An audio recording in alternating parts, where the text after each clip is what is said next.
طبعًا الإبداع أو الابتكار الذي نتحدث عنه الآن هو ابتكار من المملكة المتحدة من بريطانيا، وهو الإنسان المُعزّز يعني تكنولوجيا. هو بشر طبعًا، يعني إنسان عادي كما ترون في هذه الصورة. هذا الإنسان في هذه المسألة لديه مشكلة في عمل ألوان، هو لا يرى إلا الأبيض والأسود، ولكن استطاع العلم اليوم أن يكتشف له تقنية توضع في الرأس، وطبعًا صُرف له جواز خاص باعتباره بشر يعني، ولكن بطبيعة خاصة يسمع أصوات الألوان ولا يراها.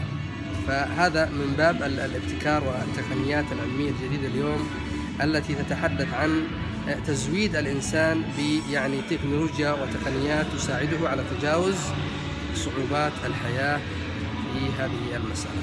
يعني شيء عجيب ورائع من الابتكارات البشرية المذهلة التي وصل إليها الإنسان. وطبعا أفلام الخيال العلمي تتحدث اليوم عن كيف يمكن زراعة شرائح في جسم الإنسان لتعطيه ربما والله أعلم عمرا أطول وصحة أفضل، وربما مقدرة على يعني غزو الفضاء وما شابه ذلك. تبدأ على شكل خيال علمي، وبدأت كما رأينا الآن على صورة واقع وحقيقة. انتظرونا في فيديو قادم.